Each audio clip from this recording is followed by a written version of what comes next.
जय हिंद, नमस्कार। आप सभी प्रिय साथियों का स्वागत है नानक क्लासेस के ऑनलाइन क्लासरूम में। मैं अजय आपको पढ़ा रहा था राजस्थान नगर पालिका अधिनियम। और बीच में भाई आप बात करें तो 4-5 दिन ज्यादा ही हो गया, 6-7 दिन हो गया क्लास को नहीं आई। यह बात ना सोचियो कि गुरुजी क्लास कौन ले, क्लास लेवाऊंगा, पूरा करवाऊंगा, कोई दिक्कत वाली बात को नहीं है। थोड़ा सा पारिवारिक जिम्मेदारियां हैं तो इधर उधर काम हो जाता है, तब करके। प्लस एक वो इंडिया जियोग्राफी वाला चल रहा है, वो भी नाराज हो रहे हैं। अब मैं आपको लेकिन पूरा करवा दूंगा पेपर से पहले, टेंशन मत लेना। अब ना इसके बाद अपने एक क्लास लेकर आएंगे जिसमें 1 से 66 धाराओं रिवीजन कराऊंगा एक साथ। ठीक है, वो मैराथन क्लास आपको बता दूंगा मैं कब होगी। अपने उन्हें 25 तक जो पढ़ ली थी। पार्ट बी के अंदर अध्याय 2 क्लास 3 है, नगर पालिका गठन और शासन, आज पूरा कर देंगे। बिल्कुल तैयार हो आप सभी साथी? अच्छा, बिल्कुल गुरुजी, मैं तो तैयार। तैयार हो तो चलो फिर आगे। अच्छा, आपको अब मैं जो है वो 25 जो है वो धारा तक हमने पढ़ ली थी। और धारा 25 के अंदर जो है वो क्या है? धारा 25 के अंदर जो है वो है मतदान का अधिकार। जी हाँ, आप बोलिएगा धारा 25 के अंदर क्या भाई? धारा 25 के अंदर क्या है? धारा, अब ये जो 25 है इसमें है मतदान का अधिकार। गुरुजी तेज के चलो, अरे तेज चलेंगे वही तो अपना ये कवर हो जाएगा, कोई दिक्कत वाली बात नहीं है। मतदान का अधिकार। और आज बहुत खुशखबरी की बात भी बताऊंगा एक थोड़ी देर बाद है जी, इतनी कितनी खुशखबरी की बात है ना सुनावागा। ठीक है, और जियोग्राफी वाले साथियों ने राज मत होना, कल आपकी जियोग्राफी जो क्लास है वो कंटिन्यू रह जाएगी। ठीक है, एक दिन इन यो वालों को कराना जरूरी है। ओके, तो मतदान के अधिकार में अगर हम बात करें, मतदान का अधिकार सभी को है। प्रत्येक व्यक्ति, प्रत्येक व्यक्ति जिसकी आयु, प्रत्येक व्यक्ति जिसकी आयु 18 वर्ष से ऊपर है, जिसकी आयु 18 वर्ष से ऊपर है, उसको मतदान का जो है वो अधिकार है।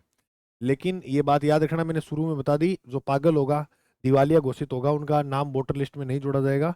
मतलब कहने का मतलब 18 साल से ऊपर और उसका नाम वोटर लिस्ट के अंदर होना चाहिए। ठीक है, ये तो 25 में मतदान का अधिकार। और अब बात करेंगे धारा 26 में। धारा 26 के अंदर है मत देने की रीति या मतदान की रीति। मतदान की रीति। रीति का मतलब है कि मतदान किस प्रकार से किया जाएगा। दो तरीके से मतदान होता है, एक तो हम पढ़ते हैं गुप्त मतदान। ठीक है, एक तो हम कौन सा पढ़ते हैं? गुप्त मतदान। पहले जैसे कॉलेज वगैरह में अगर आपने ये जो इलेक्शन में भाग लिया है तो आपने वोट दिए होंगे, पर्चियों से वोट दिए जाते हैं। और एक जो वोट है वो ईवीएम से दिया जाता है, इलेक्ट्रॉनिक वोटर मशीन। इलेक्ट्रॉनिक जैसे आपके सामने एक डब्बा होगा इस प्रकार से, और आपको जैसे जिसको भी वोट देना है इस प्रकार से वहां ऐसे इस प्रकार दबा दो आप, तो उसको वोट दिया जाएगा। सर जी मैं जैसे मान लो यहाँ पर एक्स है, यहाँ वाई है, और हम एक्स को भी वोट दे दे, वाई को दे तो आपका जो वोट है वो क्या माना जाएगा? शून्य। क्या माना जाएगा? शून्य माना जाएगा। ये बात याद रखना, दो व्यक्ति को आप वोट नहीं दे सकते। और दूसरी बात, प्रोक्सी वोटिंग का उल्लेख भी नहीं है अपने यहाँ। प्रोक्सी वोटिंग का उल्लेख नहीं है गुरुजी। प्रोक्सी वोटिंग वोटिंग क्या होती है? प्रोक्सी वोटिंग मीन्स आप ये मानो कि हम किसी की सहायता से वोट नहीं डलवा सकते, किसी की सहायता से जो है वो वोट नहीं डलवा सकते। जैसे मान लो तुम्हारा सिलेक्शन हो गया और पोस्टिंग तुम्हारी मान लो हैदराबाद के अंदर है या तमिलनाडु के अंदर है, चेन्नई में है, और आपके यहाँ चुनाव जो है पार्षद के मान लेते हैं चुनाव चल रहे हैं, तो आप कहोगे यार मेरे भाई को, आपके अपने भाई को बोलोगे अरे भाई मेरा वो जो है वोटर आईडी कार्ड वहां पड़ा है, जाके वोट डालाओ। ऐसा नहीं कर सकते। प्रॉक्सी वोटिंग का उल्लेख नहीं है, किसी के माध्यम से हम जो है वो वोट नहीं डाल सकते हैं, ये बात आपको याद रखनी है। तो धारा 26 के अंदर है मतदान की रीति। तो गुरुजी धारा 27 में क्या है? एक बार विजन करो, फिर मैं आपको नोट्स के अंदर बढ़िया जो है वो बताऊंगा। ठीक है, एक बार विजन करो, नोट्स बना रहे हो आप साथ में, वो भी बहुत अच्छी बात है। मैं आपको भी बताऊंगा कैसे बनाने हैं और कैसे लिखने हैं। अच्छा, आपको नोट्स चाहिए तो क्या करना है वो भी मैं अभी आपको बताऊंगा। तो ये जो नोट्स है हमारे द्वारा तैयार किए गए वो आपको किस प्रकार मिलेंगे वो बता दूंगा। धारा 27 के अंदर है वो हम बात करेंगे कि आकस्मिक रीतियां किस प्रकार भरी जाएंगी। तो आकस्मिक रीतियां होती है, आकस्मिक रिक्तियां जो होती है, 10 धारा पढ़ा देता हूं पहले, फिर उसके बाद मैं आपको नोट्स दिखाता हूँ। आकस्मिक रिक्तियां जो है वो कैसे भरी जाएंगी। तो पहले तो ये देखो कि आकस्मिक जो रीति है वो होती कब है। ठीक है, आकस्मिक रीति का मतलब अचानक पद खाली हो जाना। तो आकस्मिक रीति तो 3 तरीके से भी हो सकती है। या तो कोई व्यक्ति की मृत्यु हो जाए, ठीक है, या तो मृत्यु हो जाए, या कोई व्यक्ति जो वो त्याग पत्र दे दे, या किसी व्यक्ति को पद से हटाया जाए। तो 3 तरीके से जो है वो आकस्मिक रिक्तियां हो सकती हैं। या तो कोई व्यक्ति मृत्यु हो जाए, या किसी व्यक्ति को जो है वो त्याग पत्र देना पड़े, या किसी व्यक्ति को पद से हटाया जाए। अब आकस्मिक रिक्तियां हो गई, तो उसको कैसे भरे? तो भरने का उद्देश्य तो ये धारा 50 के अंदर है कि कार्यभार किसको सौंपा जाएगा। लेकिन अभी जो बात याद रखनी है आकस्मिक रीतियों की, वो याद रखना 6 माह के भीतर भीतर जो है वो चुनाव करवाने होंगे। 6 माह के भीतर भीतर क्या होना चाहिए? चुनाव, जिसे हम क्या बोलते हैं? उपचुनाव। अब चुनाव एक तो होता है उपचुनाव, एक होता है आम चुनाव। आम चुनाव जो होते हैं, आम चुनाव जो होते हैं वो 5 वर्ष में एक बार होते हैं। 5 साल में एक बार जो चुनाव होते हैं उसे हम क्या बोलते हैं? आम चुनाव। भारत में सबसे पहले जो आम चुनाव हुए थे, सबसे पहले जो आम चुनाव हुए थे वो 1951-52 में हुए थे। सबसे पहले जो आम चुनाव होते हैं वो कब होते हैं? 1951-52 के अंदर। और याद रखना, जैसे मान लेते हैं कि कोई व्यक्ति है जो किसी भी पद पे बैठा हुआ नगर पालिका में और उसकी मृत्यु हो गई है। पहली बात तो ये याद रखनी है, प्रथम बात ये है कि जो उनको, अगर मान लो ये सीट कोई आरक्षित वर्ग से है, यह सीट कोई आरक्षित वर्ग से है, तो उसको प्राथमिकता दी जाएगी। जैसे SC ST OBC को है तो पहले प्राथमिकता उनको है। अगर वो व्यक्ति नहीं मिलते हैं तो जो है कोई और व्यक्ति मिले तो उनको उस सीट पर बिठा सकते हैं। और सीट पर बिठा देंगे, लेकिन कितने महीने तक वो बैठ सकता है ऐसे व्यक्ति? 6 महीने तक बैठ सकता है। 6 महीने के अंदर अंदर क्या कराने होंगे? उपचुनाव कराने होंगे। और जब कोई नया व्यक्ति आएगा, जब कोई पद पर नया व्यक्ति आएगा तो वह शेष समय के लिए काम करेगा। ये बात भी याद रखना, शेष समय के लिए जो है वो क्या करेगा? काम करेगा। शेष समय के लिए जो है वो क्या करेगा? काम करेगा। जैसे अगर मैं आपको बात बताऊं कि कोई व्यक्ति है राजेंद्र नाम का या राजू नाम का कोई व्यक्ति है, उसका कार्यकाल कितना है? 5 वर्ष का। और राजू जो है इसने त्याग पत्र दे दिया। राजू जो है इसने क्या दे दिया? त्याग पत्र दे दिया, या मृत्यु तो भगवान क्यों करे, त्याग पत्र हो जाए या इसको हटाया जाए। मान लेते हैं इसने त्याग पत्र दिया 3 साल कार्यकाल करके, 3 वर्ष जो है वो राज किया, बिल्कुल अच्छी तरह से रुपए खाए टिका के, और फिर इसने क्या है? त्याग पत्र दे दिया। जैसे ही इसने त्याग पत्र दिया, अब उपचुनाव होंगे, तो 6 महीने के अंदर जो व्यक्ति आएगा वो शेष समय के लिए रहेगा। बताओ शेष समय कितना बच गया? 2 वर्ष। तो 2 वर्ष जो है वो क्या बच गया? शेष समय। और शेष समय के लिए जो है वो व्यक्ति रहेगा। बोलो, इतनी बात जो है वो आपके ध्यान में रह जाएगी। तो धारा 27 के अंदर आकस्मिक रिक्तियां किस प्रकार भरी जाएंगी। धारा 27 में जो है ये वो क्या बात लिखी गई? आकस्मिक रिक्तियां कैसे भरी जाएंगी। वेरी गुड विनोद, बिल्कुल सभी का स्वागत है आपके इस परिवार के अंदर। तो सभी साथी जो ध्यान पूर्वक इन चीजों को जो है वो सुनिएगा। चलो, अब धारा 28 की अगर हम बात करें, धारा 28, धारा 28 के अंदर जो बात की गई है वो की गई है निर्वाचन अपराध की। निर्वाचन संबंधित अगर आप अपराध करते हो, निर्वाचन संबंधित अगर आप अपराध करते हो तो उसके तहत जो प्रावधान रखा गया है वो धारा 28 में। और इसकी सजा जो दी जाएगी, जो भी है, सजा के अंदर ये नहीं होता जेल में भेजना। जो भी इसके अंदर सजाएं हैं, जो भी शर्तें रखी गई हैं, उसका उल्लेख है धारा 35 के अंदर। वो भी मैं आपको पढ़ाऊंगा कि अगर कोई व्यक्ति निर्वाचन संबंधित गड़बड़ी करता हुआ पाया जाता है, निर्वाचन संबंधित अपराध करता हुआ पाया जाता है, तो वो 6 साल तक चुनाव नहीं लड़ सकता। ये बात याद रखना।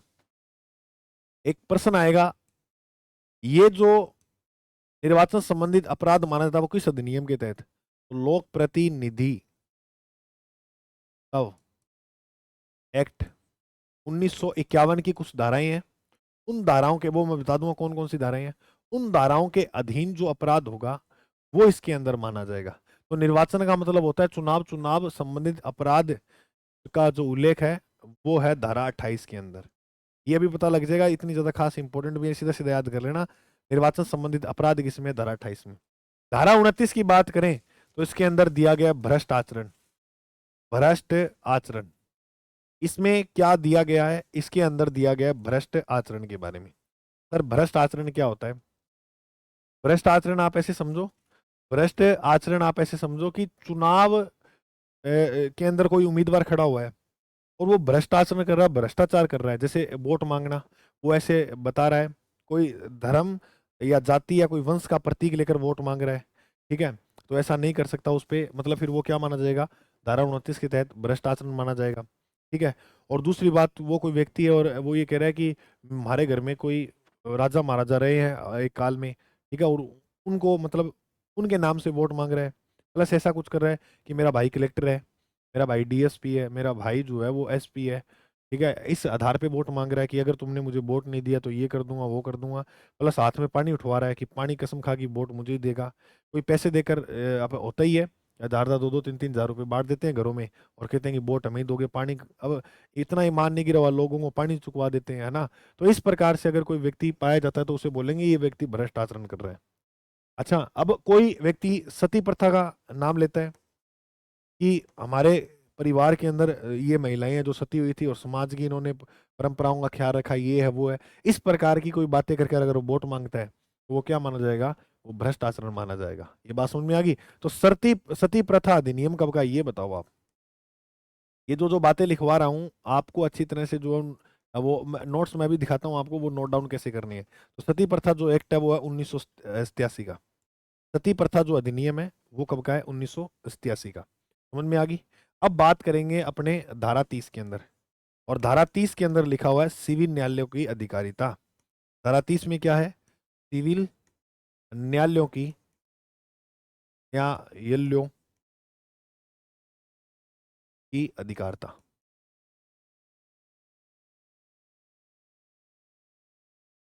सिविल न्यायालयों की अधिकारिता, यहां पर आपको मैं बात बताऊं तो सिविल न्यायालय जो है वो नगर पालिकाओं में इसकी अधिकारिता नहीं होती।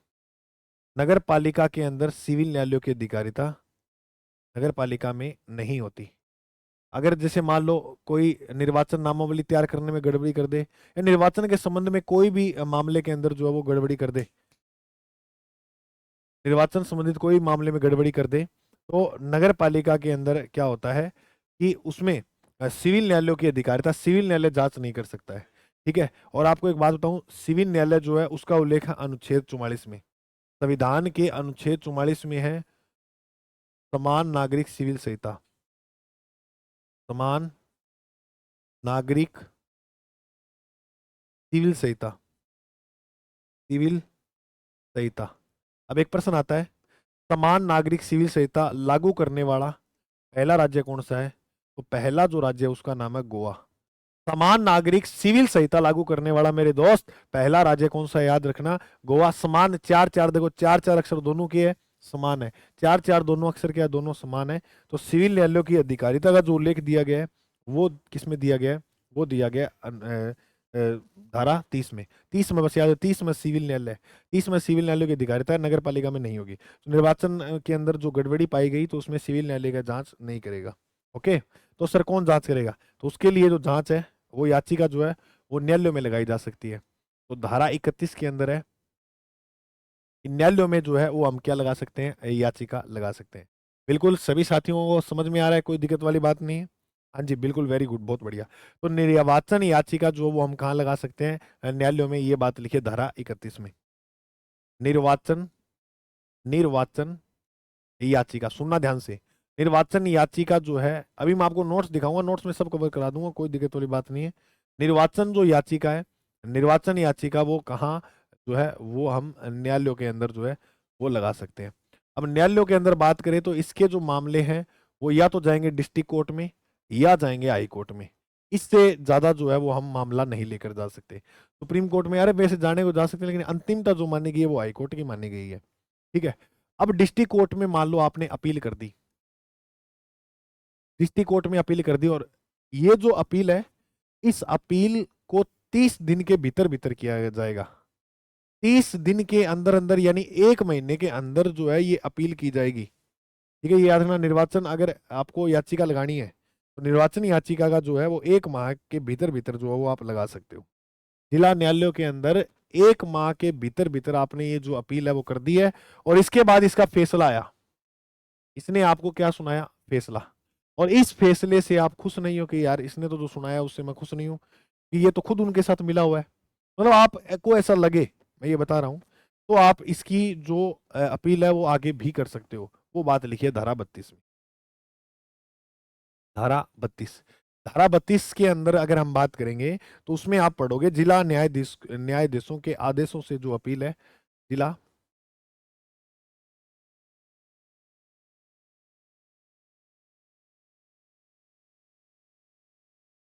जिला न्यायाधीशों के आदेशों से अपील।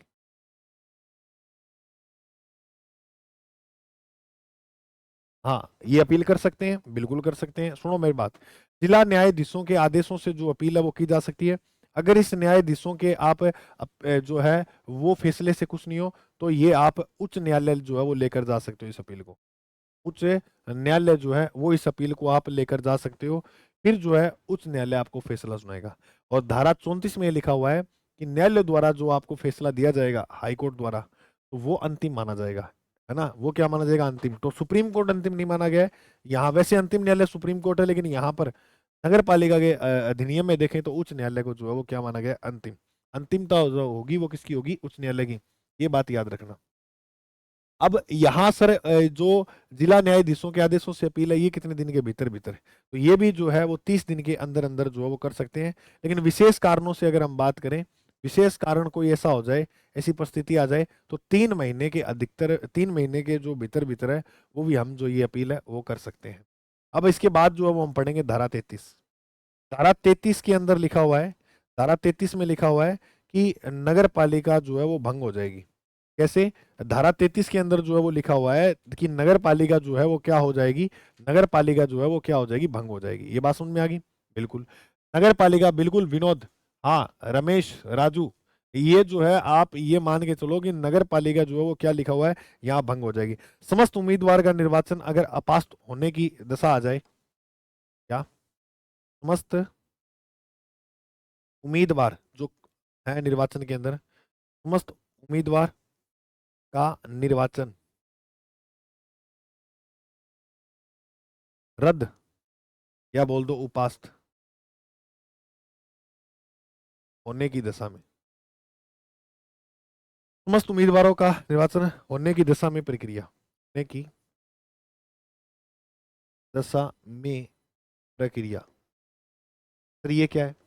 ये मेरे भाई ऐसे है कि जैसे समस्त उम्मीदवार हैं, या नगर पालिका का जो उम्मीदवार है, जिसमें लगभग उम्मीदवार जो है वो ऐसे लगे कि निर्वाचन में सारों ने गड़बड़ी की है, वो पाए जाए, तो ऐसे में पूरी नगर पालिका को जो है वो समाप्त कर देंगे। ये बात लिखी है धारा 33 में। यानी 2/3 सदस्य है। इतना ये बात याद रखना इंपॉर्टेंट है। बस इसमें ये कुछ फैक्ट होते हैं, ये याद करने हैं। और मेन बात ये रखो कि उस धारा में क्या लिखा हुआ है। ज्यादा खुदाई करने की, कई कई पता नहीं 3-3 किताबें ला रखी हैं, मेरे को समझ नहीं आ रहा इतना माहौल क्रिएट करने की क्या जरूरत है। आपने क्या पिछले ईओ का एग्जाम दिया नहीं और देखा नहीं क्या प्रश्न किस कैसे कितने के लेवल के आए हुए थे? है या नहीं है? तो हर टॉपिक से एक एक दो दो तीन तीन प्रश्न आने हैं, तो वो कितना गहराई में जाएगा। लेकिन हम फिर भी इतना अच्छा पढ़ रहे हैं, कोई दिक्कत वाली बात नहीं है। बस अब देखो, ज्यादा गहराई गहराई में जाने के चक्कर में ये भूल जाते हैं और ये भूल जाते हैं नॉर्मल बातें, और फिर वो प्रश्न सारे। तो पढ़ो ऐसा जो एग्जामिनर चाह रहा है। दिखावटी मत पढ़ो कि मुझे ज्ञान ज्यादा हो गया, ये हो गया है। नहीं मेरे दोस्त, ऐसे अपने को बिल्कुल भी नहीं करना है। समस्त उम्मीदवार का निर्वाचन रद्द या उपास्त होने की दशा में प्रक्रिया क्या रहेगी? प्रक्रिया ये रहेगी कि 2/3 सदस्य अगर रद्द ये उपास्त हो गए, तो पूरी नगर पालिका जो है वो क्या कर दी जाएगी? नगर पालिका को राज्य सरकार द्वारा पूरी की पूरी नगर पालिका को क्या कर दिया जाएगा? रद्द कर दिया जाएगा। क्या कर दिया जाएगा? पूरी नगर पालिका को रद्द कर दिया जाएगा। समझ में आ गई? अब बात करेंगे धारा, अब बात करेंगे अपने धारा 34 की। धारा 34 में जो बात लिखी है वो लिखी है अंतिमता, न्यायालयों की अंतिमता, मैंने ये बता दी। और अंतिमता जो होगी, देखो इसमें 4 ही अक्षर है, 24 में क्या है? अंतिमता। और अंतिमता जो बताएगी है वो किसकी बताएगी? हाई कोर्ट की। अब बात करेंगे धारा 35 की। धारा 35 में दी गई है अहर्ताएं। हर्ताएं, अहर्ताएं का मतलब यानी अयोग्यताएं। धारा 28 और 29, धारा 28 में जो अपराध है, धारा 29 में भ्रष्ट आचरण। अगर इसके तहत कोई व्यक्ति मुजरिम पाया जाता है, तो उसके लिए सजा यही है कि वो 6 वर्ष तक चुनाव नहीं लड़ सकता। 6 वर्ष तक चुनाव नहीं लड़ सकता। क्या दिमाग लगाया इन्होंने? 6 वर्ष तक चुनाव नहीं लड़ सकता। अब देखो, वैसे आम चुनाव कितने साल में होते हैं? 5 साल में। अब 6 वर्ष तक चुनाव नहीं लड़ सकता, सीधी बात गई 10 साल पे। लेकिन एक ये है कि बीच में उपचुनाव वगैरह हुए, उसमें भाग ले लेगा। जैसे 5 साल के बाद, 6 साल के बाद, ये बता रहा हूँ। 6 साल तक तो बिल्कुल चुनाव लड़ ही नहीं सकता वो। ठीक है, तो ये इसके लिए क्या मानी गई है? धारा 28 और 29 के तहत की बात कर रहा है, और बाकी धाराओं की नहीं कर रहा है। अगर वो इस धाराओं के अंदर कोई अपराध के अंदर पाया गया, तो उसकी अयोग्यता यही होगी कि वो 6 साल तक चुनाव नहीं लड़ सकता। ये बात याद रखनी इंपॉर्टेंट है। समझ में आ गई क्या? कोई दिक्कत वाली बात नहीं है। अब मैं आपको एक बार अपने नोट्स दिखा देता हूँ। और नोट्स के अलावा आपको ये बताऊं कि नानक क्लासेस जो EORO पार्ट बी के हैंडराइटिंग नोट्स है वो आपके लिए लेकर आया है। इसके अंदर क्या है, ये आपको नोट्स के साथ साथ, जैसे ये क्लास अभी आप देख रहे हो, इस प्रकार की आपको पार्ट बी की रिवीजन जो है वो क्लास मिलेगी, सारी की सारी शॉर्ट नोट्स हैं ये, एक तरह से ज़्यादा लेंथ ही नहीं है, बस आपको रिवीजन के लिए बनाए गए हैं, ऐसे मान लो आप। ठीक है, ऐसे नहीं है फालतू की पूरी कहानी लिख रखी है, वो नगर पालिका की वो साइट पे PDF डाल रखी है, अगर ज़्यादा पढ़ना है तो वहां से देख लेना। लेकिन मेरा मानना ये, अभी अपने पास इतना टाइम नहीं है, तो आपके लिए शॉर्ट नोट्स जो है वो बहुत कारगर सिद्ध होंगे। ठीक है, और इस नोट्स का मैं रिवीजन वीडियो के माध्यम से करवा दूंगा। इसमें आपको प्रिंटेबल हैंडराइटिंग नोट्स मिलेंगे जिसकी क्लासेस ऐप पर दी जाएंगी। अच्छा, इसकी जो क्लासेस है ना पूरी की पूरी आपको इसी नोट्स के साथ ये 99 रुपये में रखा गया है। GST वगैरह सब कुछ इसी के अंदर इंक्लूड है, कोई आपको एक्स्ट्रा चार्ज नहीं देना। अंतिम रुपए आपके 99 ही कटेंगे, लगभग ये 85-87 रुपए की है, और GST वगैरह लगा के 99, बस अंतिम यही है। नाना क्लासेस एप्लीकेशन पर ये जो है वो आपको उपलब्ध हो जाएगा। अंतिम प्रहार जो बैच है वो हमने आपके लिए लाया है। और इसमें आपको मैं एक बता दूं कि अपनी जो EORO की टेस्ट सीरीज है वो चल रही है। इसका एग्जाम अपना कब है, 23 मार्च को। टोटल 15 टेस्ट है मेरे भाई। टोटल कितने टेस्ट है, 15। बहुत शानदार तरीके से ये टेस्ट सीरीज तैयार की गई है। मैं तो ये कहूंगा जिस साथी ने अभी तक कोई टेस्ट सीरीज नहीं ज्वाइन की है, कर लिया तो बहुत बढ़िया बात है। ठीक है, अगर अभी तक किसी ने नहीं की है, और हार मत मानो, हार नहीं माननी है। अगर आप ये सोच रहे हो गुरुजी अब तो कितने टाइम रहेगा, अभी भी बहुत टाइम पड़ा है। ऐसे तो है नहीं कि हम एन आर आम इमली ये नहीं आते। अगर उन अक्षरों का आपको नॉलेज है, ज्ञान है, तो अभी देखो ये धारा पढ़ रही है। थोड़ा सा प्रयास करो, सोच के देखो, अगर एक दिन में आप 10 धारा याद करो, एक दिन में 10 धारा याद करो, तो मेन धारा कितनी है, 344 है। और उसमें से भी मेन कितनी पढ़नी है अपने को, 300।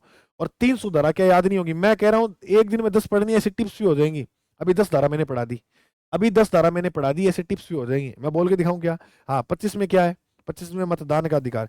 26 में क्या है, 26 में है मतदान की रीति। और 27 में अगर हम बात करें, 25 में हो गया मतदान का अधिकार, 26 में होगा मतदान की रीति। 25, 26,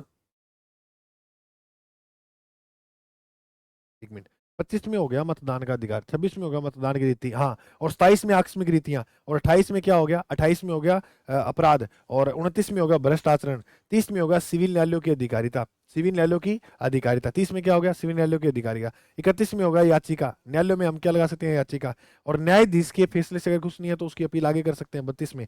33 में नगर पालिका रद्द करनी पड़ेगी अगर हमें अच्छा नहीं लगा मतलब अच्छा तो क्या, अगर सारा जगह 2/3 सदस्य अपराधी निकल जाए तो नगर पालिका वाही करनी पड़ेगी, है ना। और 34 की अगर हम बात करें तो 34 के अंदर जो ये बात की गई है वो ये कही गई कि अंतिमता, जो न्यायालयों की अंतिमता है, जो फैसला सुना दिया वो अंतिम माना जाएगा। और 35 के अंदर हारता है। बताओ कितों औखो है, कितों मुश्किल है, कोई दिक्कत वाली बात को नहीं। बिल्कुल, नमस्कार जी, जी नमस्कार, नमस्कार। हाँ, तो ये देखो, अब आपको बताऊं पार्ट ए और बी ऑनलाइन टेस्ट सीरीज। अब देखो, अगर मान लो कोई नोट्स ले तो बेस्ट है, ना ले तो टेस्ट सीरीज ज्वाइन करना। इसके अंदर आपको क्लासेस मिल जाएंगी, नोट्स नहीं मिलेंगे इसमें, इसमें आपको क्लास जो है वो सारी मिल जाएंगी। और सबसे अच्छी बात है, अब वैसे तो ये टेस्ट सीरीज जो है इस पे इतना खास ऑफर लेकर आ रहे हैं। कल है 26 जनवरी, कल सुबह सुबह आप उठ के एक बार नाना क्लासेस एप्लीकेशन संभाल लेना।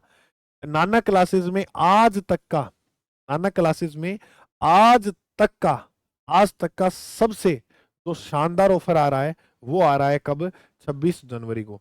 नाना क्लासेस का आज तक का बता रहा हूँ, आज तक का सबसे शानदार ऑफर लाया जा रहा है। तो अभी मत खरीदना, ये मैं आपको कहूंगा, आज मत खरीदना, है ना।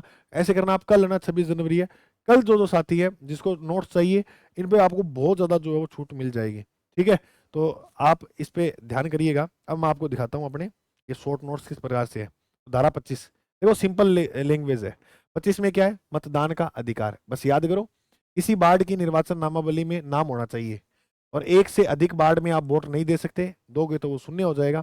और ये बात आपको इतनी समझ, नामावली में नाम जुड़ेगा तो इसके लिए उम्र कितनी होगी आपकी, 18 साल। ठीक है, अच्छा कुछ बातें एक दो ऐड करवाऊंगा छोटी मोटी, तो आप इस नोट्स को प्रिंट करवा सकते हैं सर। बिल्कुल, तो प्रिंट करवा सकते हो, इसको प्रिंट करवा लेना, कोई आसपास पड़ोस में दुकान होगी उसको PDF भेजकर प्रिंट करवा लेना। ठीक है, ओके। अब इसके बाद आगे बात करें, धारा 26 में क्या बताया मैंने, निर्वाचन में मत देने की रीति। तो मत देने की प्रक्रिया जो है वो क्या होनी चाहिए, मत पत्र के माध्यम से दे सकते हैं जैसे गुप्त मतदान, और वोटर मशीन के माध्यम से भी दे सकते हैं। कितने सिंपल लैंग्वेज में लिखे हुए हैं। नोट, प्रोक्सी वोटिंग नहीं होगी। यदि व्यक्ति एक से अधिक उम्मीदवार को मत देता है तो वोट शून्य हो जाएगा, एक तो ये याद रखना। और प्रोक्सी वोटिंग का मतलब है किसी के माध्यम से अपने वोट जो है वो नहीं डलवा सकते। ये अब देखो, अब जैसे आपके पास नोट्स निकाले हुए हैं तो यहाँ पर लिख लो किसी की सहायता से वोट नहीं डलवा सकते। तो इस प्रकार से ये जो है आपके लिए ये लाभदायक होंगे नोट्स। बहुत शानदार तरीके से तैयार किए गए हैं, मजा आ जाएगा नोट्सों को पढ़कर, और प्रश्न और गलत नहीं होगा, ये और मैं बता देता हूँ। छोटी मोटी जो बातें हैं वो साथ साथ में मैं आपको ऐड करवाता चलूंगा, ठीक है। इसके बाद ये पूरी करवा दूंगा। अगर आपने नोट्स लोगे 99 रुपए वाला तो उसके अंदर क्लासेस आपको कंटिन्यू मिल जाएंगी, ठीक है, और मैराथन क्लासेस मिलेंगी, ठीक है। अलग अलग क्लासेस तो मिलेंगी मिलेंगी, उसके साथ मैराथन क्लासेस भी मिलेंगी कि ऐसे रिवीजन कैसे करें। मैं कह रहा हूँ मजा आ जाएगा। अब पार्ट बी में आपको नहीं रहने देंगे, पक्की बात है। पार्ट बी के 30 से 35 प्रश्न आएंगे, उसमें से आपके 30 में से 30 सही होंगे, कोई दिक्कत वाली बात नहीं है। कार्य संचालन अधिनियम सब पढ़ा देंगे, कोई दिक्कत वाली बात नहीं है। 27 में आकस्मिक रिक्तियां किस प्रकार भरी जाएंगी, आकस्मिक रिक्तियों के बारे में। तो आकस्मिक रिक्ति जो है वो मैंने बताया कितने तरीके से हो सकती है, 3 तरीके से हो सकती है। या तो उपनिर्वाचन करवाओ के माध्यम से भरो, या निर्वाचन होने वाला व्यक्ति जो है, याद रखना, वो शेष कार्यकाल पर चुना जाएगा, शेष कार्यकाल पर चुना जाएगा, ये बताया मैंने बात। आरक्षित वर्ग की सीट SC ST हो या जो भी पिछड़ा वर्ग की हो, उसी वर्ग से जो है वो भरी जाएगी, प्राथमिकता जो है वो उसी वर्ग को दी जाएगी। कितने शानदार तरीके से लिखे हुए हैं। अब आगे देखो, बात करें 28 में लिखा हुआ निर्वाचन अपराध। लोक प्रतिनिधि अधिनियम 1951 का है। कब का है? 1951 का। ये भी याद रखना अधिनियम कब कब के है। तो लोक प्रतिनिधि अधिनियम 1981 का है। अब मुझे एक प्रश्न बताओ सारे, न्यासी भूमि एक्ट कब का है? न्यासी भूमि एक्ट कब का है? जल्दी बताना कमेंट में, न्यासी भूमि एक्ट कब का है? धारा 125, 126, 127 क्या है? 128, 29, 30, 131, 132 क्या है? 133, 134, 134 क्या है? 134 ख, 134 ख, और इसके बाद याद रखना 135 ग, 136 के उपबंध में इस प्रकार का जो प्रभावी होगा उसको क्या माना जाएगा? निर्वाचन अपराध माना जाएगा।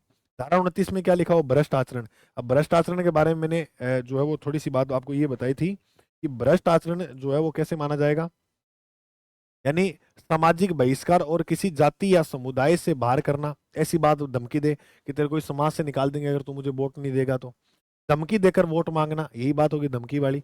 रिश्वत देना या सुविधा देना, कोई सुविधा देना, सुविधा मतलब पैसे वगैरह की बात आ जाए, कोई ये बोले कि तेरे घर पे मैं जो है वो गीजर लगवा दूंगा, तेरे को गैस दे दूंगा, ऐसी कोई सुविधा की बात कर रहा हूं और तू मुझे वोट दे दे, तो ऐसा नहीं कर सकता। धर्म, जाति, लिंग, वंश, धार्मिक चिन्ह का प्रयोग भी वो जो है वो नहीं करके वोट मांग सकता है। सती और गौरवान्वित का गुणगान कर वोट मांगना कि हमारे घर में सती महिलाएं हुई हैं, राजा महाराजाओं का मतलब हमारा खानदान रहा है और देश के लिए हमने ये किया है। मैं मतलब कोई देश आजाद कराने में किसी का योगदान था तो वो कह देगा मैं इन परिवार से आता हूँ, तो ऐसे वोट नहीं मांग सकता है। वोट मांगो आप अपने दम पर, ठीक है। नोट लगा के याद रखना, सती प्रथा अधिनियम कब का है? 1987 का। अब बताओ नोट्स कैसे लगे आपको? बहुत शानदार मेहनत करके बनाए हुए हैं, मलाई मलाई निकाली हुई है नोट्स से। ऐसे नोट्स आपको मैं ये तो कहूंगा नहीं, लेकिन मुझे ये लगता है कि आपको ये नोट्स आपके लिए जो है वो कारगर सिद्ध होंगे, बहुत बेहतर सिद्ध होंगे। सरकारी कर्मचारी या दुरुपयोग जो है वो करे, सरकारी कर्मचारी के माध्यम से वोट मांगे कि मेरा भाई, वो भी मैंने बताया था आपको, DSP SP या कलेक्टर है, इस प्रकार से अगर वोट मांगेगा तो गलत बात है। ये क्या माना जाएगा फिर? ये है निर्वाचन जो है वो भ्रष्ट आचरण कर रहा है निर्वाचन में, ऐसे माना जाएगा। अब बात करेंगे धारा 30 में। तो धारा 30 में क्या पढ़ना है?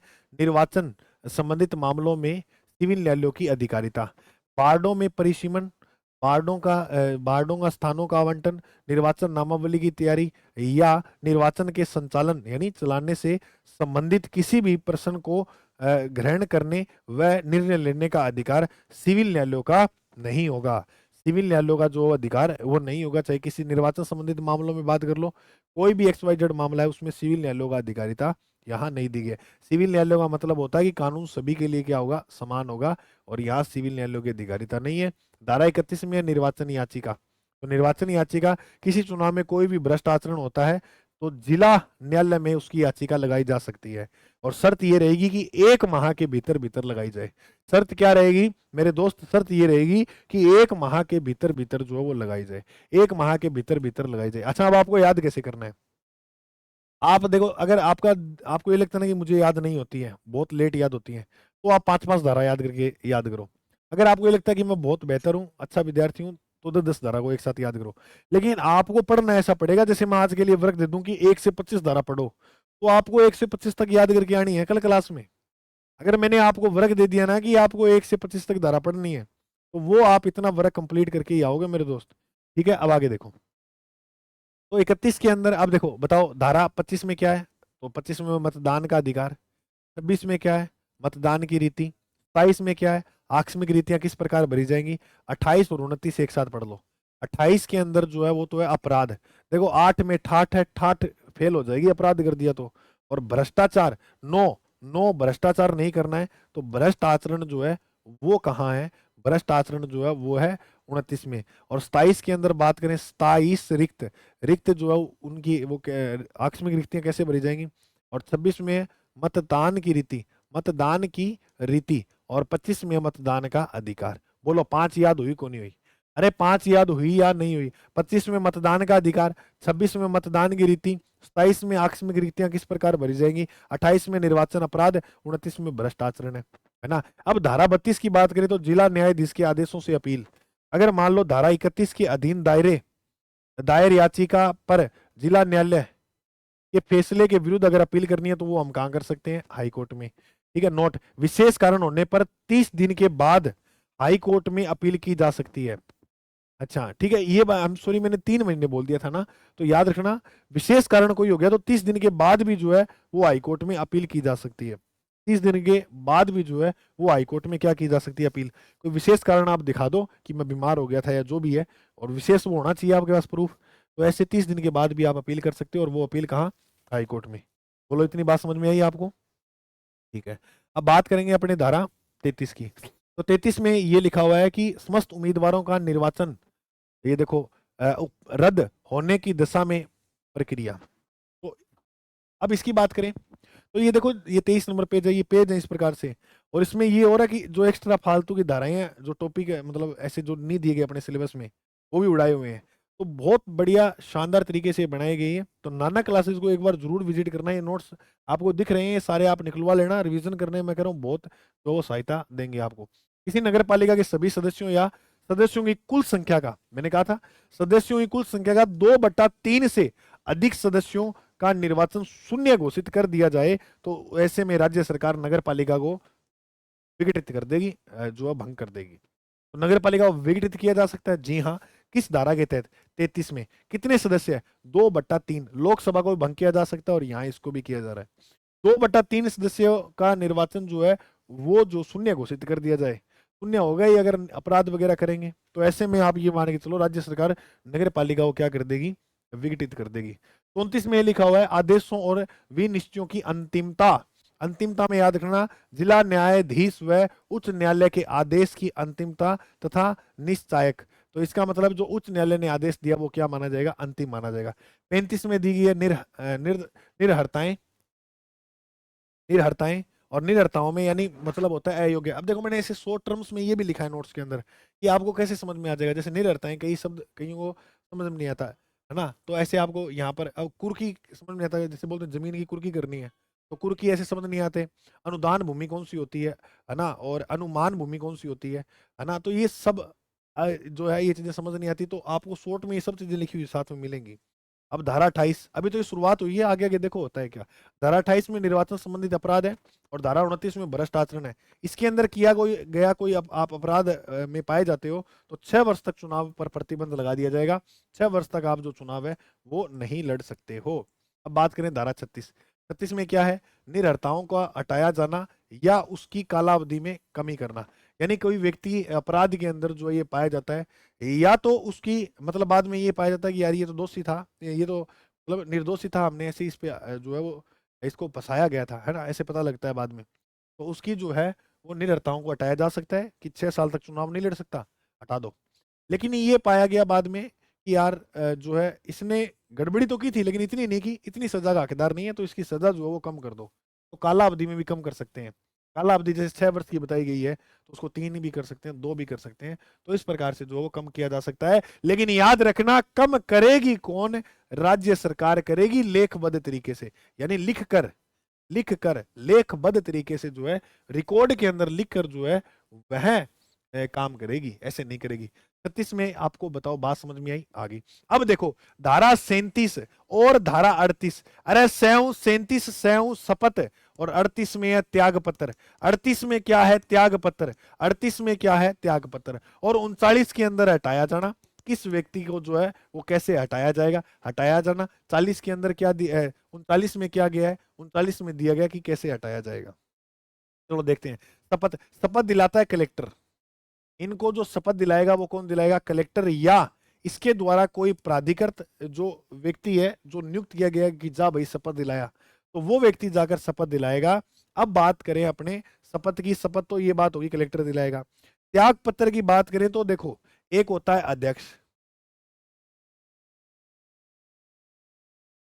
एक होता है अध्यक्ष, नगर पालिका में ये देखते हो, एक होता है उपाध्यक्ष और एक होता है सदस्य। अब समझना इसको, बात को ध्यान से, बात को समझना ये है कि सदस्य अपना त्याग पत्र किसे देगा? सदस्य अपना त्याग पत्र देगा अध्यक्ष को। उपाध्यक्ष अपना त्याग पत्र किसे देगा? अध्यक्ष को।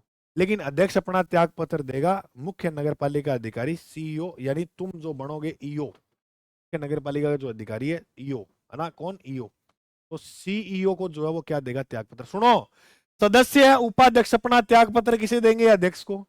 अरे सदस्य उपाध्यक्ष त्याग पत्र किसको देंगे? अध्यक्ष को। और अध्यक्ष अपना त्याग पत्र किसको देगा? सीईओ को। अध्यक्ष अपना, चलो बाद में देखेंगे, ठीक है।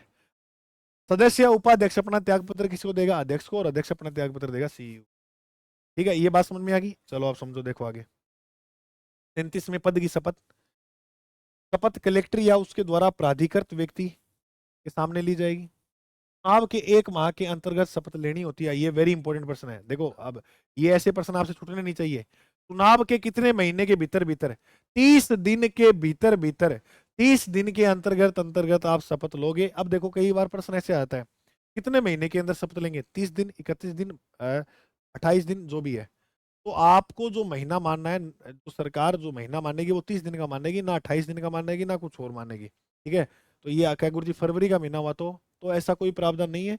आपके 30 दिन के अंदर अंदर लेनी है, बस बात ये है। ठीक है, नोट, 1 माह शपथ का अपवाद कौन हो जाएगा? अच्छा, 1 महीने के बाद जो शपथ कौन ना ले, तो ऐसे अगर मान लो कोई विचाराधीन कैदी है, पे केस चल रहा है और विचार के अंदर पड़ा है, पेंडिंग में पड़ा है, अभी प्रूफ नहीं हो रहा इसने अपराध किया है नहीं किया है, और भारत की ये दुर्दशा है कि भारत में 69% कैदी जो विचाराधीन है, विरुद्ध कोई व्यक्ति किया गया है और राजनीतिक कोई कैदी है, इस प्रकार से उन व्यक्ति को शपथ का जो अपवाद माना जाएगा। यानी इनको 30 दिन के बाद भी शपथ दिलाई जा सकती है। लेकिन इन तीनों के अंदर अंदर में जो नहीं आता है, तो उस व्यक्ति को 30 दिन से पहले पहले जो है वो क्या लेनी होगी? शपथ लेनी होगी। अब बात करें अपने त्याग पत्र, तो मैंने कहा था सदस्य अपना त्याग पत्र किसे देंगे? उपाध्यक्ष को। और उपाध्यक्ष अपना त्याग पत्र किसे देंगे? अध्यक्ष को। सदस्य व उपाध्यक्ष त्याग पत्र अध्यक्ष को देंगे, और अध्यक्ष अपना त्याग पत्र किसको देगा? ईओ को। अध्यक्ष अपना त्याग पत्र किसको देगा? ईओ को। 40 में सदस्यों को हटाया जाना, कैसे हटाया जाएगा? अगर शपथ न ली, धारा 37 की तहत शपथ न ली, 37 शपथ नहीं ली, अब आप क्या करो? 30 तक याद हो गया, तो 30 से 35 तक याद करो धाराओं को, 30 से 35 तक याद करो, 35 से 40 तक याद करो, ऐसे टुकड़े में याद करो मेरे दोस्त। इतना शानदार तरीके से आपका नगर पालिका अधिनियम तैयार हो जाएगा, तुम कहोगे वाह क्या मजा आ गया सर, इतना तो सोचा ही नहीं था कि इतना खतरनाक तरीके से हम नगर पालिका अधिनियम पढ़ सकते हैं क्या। ठीक है, शपथ न होने पर जो है वो हटाया जाएगा सदस्य को। धारा 14, 21, 24, ये 3 पॉइंट याद रखना, ऐसे प्रश्न भी आते हैं। में निर्हरता उपगत कर ली या अपेक्षाओं को पूरा नहीं किया, तो उसके तहत धारा 39 में वो क्या माना जाएगा? 39 के अंदर जो है वो माना जाएगा कि इस सदस्य को हटा दो, इसने पूरा नहीं किया काम। ठीक है, ये बात। चलो अब हम बात करें इसके बाद, नगर पालिका की इजाजत के बिना 3 से अधिक क्रमवर्ती साधारण बैठकों में अगर वो व्यक्ति उपस्थित नहीं होता है, तो उस व्यक्ति को हटा दिया जाएगा। साधारण बैठकों का जो ये उल्लेख दिया गया है वो धारा 51 में, कौन सी धारा में? बैठकों की बात करेंगे धारा 51 के अंदर। साधारण बैठक 1 वर्ष के अंदर, 1 वर्ष के अंदर कितनी होती है? 6। और 2 माह में, 2 माह में 1 बैठक होती है। देखो 2 महीने में 1 बैठक याद करो, और 1 साल में कितनी हो जाएंगी? 6। 2 महीने में 1 होगी तो 1 साल में होगी ना 6। तो 2 महीने में साधारण बैठक होती है, और इसका उल्लेख किसमें है? धारा 51 में है। तो साधारण बैठकें भी आगे पढ़ेंगे, नोट्स ऐसे ही तैयार किए गए हैं पूरे के पूरे कंप्लीट सारी धाराओं के। इसकी जांच राज्य सरकार द्वारा राज्य सेवा स्तरीय अधिकारी से करवाई जाएगी। याद रखना, वो राज्य सेवा स्तरीय अधिकारी रैंक का व्यक्ति होना चाहिए। कैसे रैंक का व्यक्ति होना चाहिए? अधिकारी रैंक का।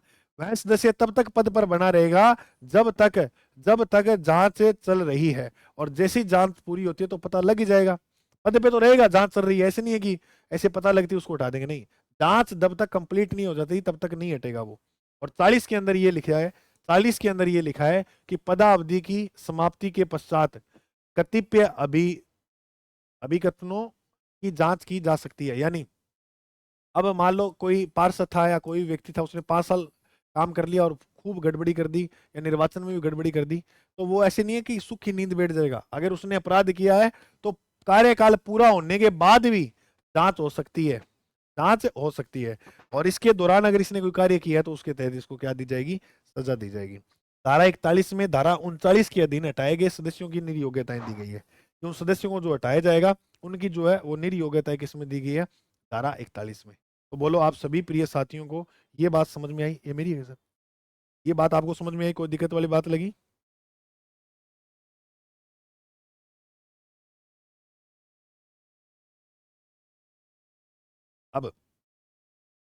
अब बात करें धारा 41 के बाद 42 में लिखा है कि दो जगह कोई व्यक्ति है काम नहीं कर सकता। 42 में क्या लिखा है कि दो जगह कोई व्यक्ति काम नहीं कर सकता। और 43 में 3 ऐसे बनता है, 3 में ऐसे याद रखना, अध्यक्ष और उपाध्यक्ष का उल्लेख है, अध्यक्ष और उपाध्यक्ष का उल्लेख है। ठीक है, चलो अभी देखते हैं इसमें। तो किसी नगर पालिका में सदस्य का पद और संसद या राज्य विधानसभा या पंचायती राज्य संस्थाओं की सदस्यता एक साथ धारण करने पर निर्बंध है। यानी नगर पालिका में तो नगर पालिका का ही रहेगा, अगर मान लो संसद में या पार्लियामेंट में है या राज्य विधानसभा में या कोई पंचायत के अंदर कोई सदस्य है, तो एक समय में वो एक जगह ही काम कर सकता है। ऐसे नहीं है वो पंचायत का भी है और नगर पालिका का भी है, ऐसा नहीं हो सकता। 43 के अंदर क्या है? धारा 43 के अंदर बात करें तो ये देखो, तीन तीन ऐसे बनता है। तो तीन में एक तो याद रखना अध्यक्ष, दो पदाधिकारी होंगे, एक अध्यक्ष है और दूसरा कौन है? उपाध्यक्ष। इसका उल्लेख किसमें है? धारा 43 में। तो अध्यक्ष और उपाध्यक्ष का जो उल्लेख है वो धारा 43 में। धारा 43 में जो उल्लेख दिया गया वो किसका? अध्यक्ष और उपाध्यक्ष का। ठीक है, ये वही बात है कि दोनों पद पर नहीं रह सकता। 43, प्रत्येक नगर पालिका में एक अध्यक्ष होगा और एक उपाध्यक्ष होगा। अध्यक्ष 1 माह तक अनुपस्थित रह सकता है और अध्यक्ष पद से हटा दिया जाएगा। अच्छा, अगर अध्यक्ष 1 महीने तक अनुपस्थित रह जाता है बिना बताए, उसको हटा दिया जाएगा। अवकाश ले सकता है 6 महीने तक अवकाश ले सकता है, लेकिन 1 माह से ज्यादा छुट्टी नहीं मार सकता, मतलब बिना बताए। अगर मान लो अध्यक्ष नहीं होगा तो उसकी जगह काम कौन करेगा? उपाध्यक्ष। और अगर मान लो अध्यक्ष का पद खाली है तो मैंने कहा था तुरंत प्रभाव से चुनाव कराए जाएंगे। 6 माह में चुनाव न होने पर जो है वो 3 माह और बढ़ा सकते हैं। ये बात भी याद रखना कि कोई स्थिति ऐसी बन जाएगी 6 महीने में चुनाव हो ही नहीं रहे हैं, तो क्या कोई ऐसा प्रावधान आ आगे? हाँ, तो अगर कोई ऐसी स्थिति आ जाए तो 3 महीने और चुनाव बढ़ा सकते हैं। स्थितियां आ सकती हैं, कोई बड़ी बात नहीं है, लाइफ है, कुछ भी हो सकता है। तो ये बस याद रखना, 6 महीने में अगर चुनाव नहीं हुए तो कितने महीने और बढ़ा सकते हैं? 3 महीने और बढ़ा सकते हैं। अब बात करेंगे अपने 44 में, अध्यक्ष या उपाध्यक्ष के निर्वाचन की विधि मान्यता की अवधारणा। यानी अध्यक्ष व उपाध्यक्ष के चुनाव या निर्वाचन की विधि मान्यता को चुनौती क्या दी जा सकती है? तो आप कहोगे हाँ। यानी इसके निर्वाचन में अगर अपराध पाया गया उसको भी हम चुनौती दे सकते हैं। जैसे वो ये है, राष्ट्रपति और उपराष्ट्रपति का चुनाव में निर्वाचन में गड़बड़ी पाई जाती है तो सुप्रीम कोर्ट में चुनौती दी जाती है, तो इसको भी दे सकते हैं। जिला न्यायाधीश मामले को अपने अधीनस्थ न्यायालय या न्यायाधीश को सौंप सकता है। ये बात भी लिखी गई है कि ये जो मामला है वो आगे भी अपने इधर कर सकते हैं। और ये तो केंद्र में भी है कि डिस्ट्रिक्ट कोर्ट से मामला हाई कोर्ट में लाया जा सकता है, और हाई कोर्ट से जो मामला है वो सुप्रीम कोर्ट में भी लाया जा सकता है। ठीक है, आज मैं थाना 50 तक पढ़ा दी हूँ पूरी, ये टॉपिक अपना पूरा कर देते हैं। अच्छा, 44 में हो गया, आप सुनो। 45, 46, 43, 48, 50, 50, सिंपल सी है, सिंपल है। 45 में नगर पालिका के कार्य, नगर पालिका के कार्य, मुख्य कार्य जो भी। और फिर इसमें 46 में लिखा है अन्य कार्य। ये पिछली बार प्रश्न जो है ना, इन दो 46 वाला ये आया था ईओ एग्जाम में कि नगर पालिका के अन्य कार्य किस धारा में है, तो धारा किस में है? 46 में। मेरे दोस्त, मैं आपको फिर कह रहा हूँ, ज्यादा गहराई गहराई के चक्कर में ये जाना है वो पढ़ना है, ये इसके चक्कर में आप ये ऊपर वाला मत खो देना प्लीज, ये रिक्वेस्ट है। अच्छा पढ़ो, मैं ये नहीं कहता मत पढ़ो, लेकिन पहले आप प्रायोरिटी दोगे इस चीज को। पहले आपको ऊपर वाली धारा तो याद होनी चाहिए कि उसमें लिखा क्या गया है। अंदर अंदर जाओ ला रहे हो, उठाई है कोनी की पढ़ा के ला रहे हैं, बात चीज नहीं होनी चाहिए। ठीक है, रिजा को ध्यान में आ बात। तो कार्य 45 में, 46 में अन्य कार्य, 47 के अंदर जो है वो है कि राज्य सरकार जो है वो इनको काम दे भी सकती है, करते होगा प्रत्योजन भी कर सकती है, काम को दे सकती है कि कोई है ना, कि आप ये इधर ये जो काम है वो कर दो। 8 के अंदर अगर बात करें 48 में, तो 48 के अंदर जो बात की गई है वो ये बात की गई है कि हम अध्यक्ष और उपाध्यक्ष जो यहाँ जो पदाधिकारी दिए गए हैं, कौन, अध्यक्ष और उपाध्यक्ष, अध्यक्ष व उपाध्यक्ष के, उपाध्यक्ष के जो कार्य है उनकी बात यहाँ की गई है। देखो 45 में कार्य, 40 में अन्य कार्य नगर पालिका, 47 में राज्य सरकार इनको कार्य सौंप सकती है, 48 में ठाठ है क्योंकि अध्यक्ष और उपाध्यक्ष को काम मिलेंगे। अध्यक्ष और उपाध्यक्ष का पद तो है, पदाधिकारी तो है 3 में, और 48 के अंदर इनके काम है। 49 में काम दिए गए हैं ईओ के, सीईओ के, मुख्य नगर पालिका अधिकारी के, और 50 में की कार्यभार सौंप सकते हैं। तो कार्यभार को जो सौंपा जाएगा वो धारा धारा 322 के तहत जो वो कार्य सौंपा जाएगा, धारा 322 के तहत जो वो कार्य सौंपा जाएगा। तो बिल्कुल सिंपल है, 5 करके याद करो बस ऐसे, जैसे मैं अब आप इतना तो समझो कि ये मैं हिंट दे रहा हूँ कि नगर, अब पूरी नहीं कहानी लिखनी, नगर पालिका के कार्य नहीं, नगर पालिका के सीधा लिख दो, या सीधा लिख दो कार्य या मुख्य कार्य। फिर 46 में अन्य कार्य, 47 में राज्य सरकार इनको देकर कार्य काम करवा सकती है, 48 में अध्यक्ष और उपाध्यक्ष के कार्य, 50 में सीईओ के कार्य, और 50 में कार्यभार सौंप सकते हैं। ये लो टॉपिक कंप्लीट हो गया, और ये आपके नोट्स तैयार हैं नगर पालिका के। देखो अभी टाइम इतना नहीं है कि आप एक लिख लिख कर नोट्स बनाओ, कोई बातें ऐड करो जो नहीं बता रहा हूँ, जैसे अभी मैं नई एक बात बताऊंगा तुम्हें, वो ऐड करनी है तो करो। नगर पालिका के मुख्य कार्य, स्वच्छ, स्वच्छता, लोक स्वास्थ्य, ठोस अपशिष्ट प्रबंधन। जैसे ये धीरे धीरे आप आगे समझोगे कि ठोस का प्रबंध, जैसे कोई मान लो कुत्ता मर गया, कोई गाय मर गई, कोई भैंस मर गई, तो नगर पालिका क्षेत्र में ऐसी हड़ारोड़ी बनाई होती है, तो वहाँ ठोस अपशिष्ट पदार्थ जो है, कचरे के लिए अलग स्थान बनाया होता है कि यहाँ कचरा डालेंगे इस प्रकार से, वो व्यवस्था सारा काम करने का किसका होता है, नगर पालिका का। जल निकासी और मल वहन की जो व्यवस्था करती है वो भी नगर पालिका करती है, ये उपयोग के लिए खुले है, ऑनलाइन इसका ये काम यही करती है। हानिपूर्वक वनस्पति को हटाना, सार्वजनिक मार्ग, स्थानों और भवनों में रोशनी की व्यवस्था करना, रोशनी लाइटें वगैरह लगाना, ठीक है। आग बुझाना, आग लगने पर जीवन तथा संपत्ति की रक्षा करना, खतरनाक व्यापारों पर व्यवसाय को रोकना, ठीक है, अपने क्षेत्र के अंदर। मृतकों तथा मृतकों के शवों को के निर्वर्तन के लिए स्थान आरक्षित करना, अर्जन करना, वो बताया था मैंने। मार्गों का नामकरण करना, घरों का संख्याकन करना, कितने नंबर घर है, कितने नंबर मारा गया, ये सारा ये नगर पालिका के काम होते हैं।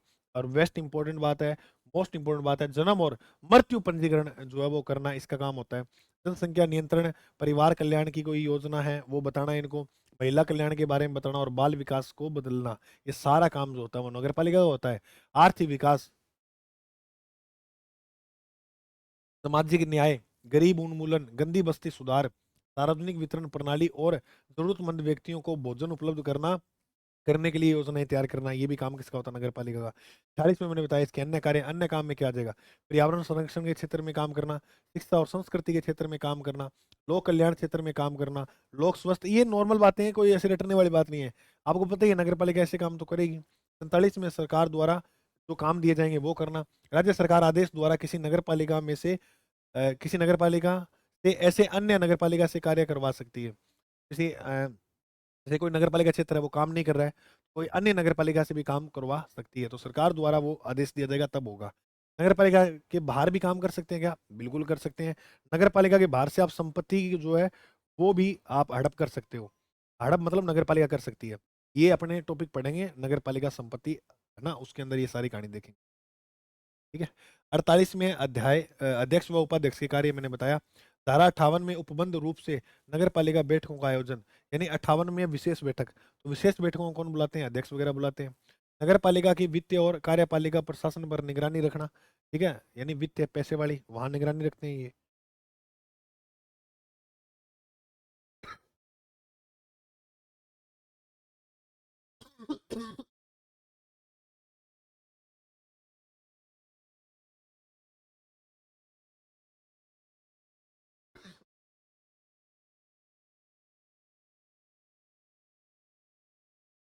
ठीक है, तो 49 में क्या लिखा है, मुख्य नगर पालिका अधिकारी की शक्तियां, सीईओ की शक्तियां बता दी मैंने।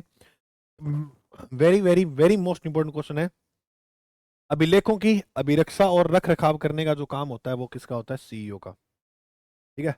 अच्छा, और इसके बाद अगर हम बात करें नगर पालिका के धन या संपत्ति संबंध में कपट यानी गड़बड़ी, चोरी, हानि के सभी मामलों को रिपोर्ट जो है वो नगर पालिका को करेगा। अगर ऐसा कुछ हो रहा है नगर पालिका के अंदर, तो नगर पालिका में जो भी बड़े पदाधिकारी हैं उनको बोलेगा कि भाई ये ऐसे आप क्यों कर रहे हो, ठीक है, तो वो चीज़ है।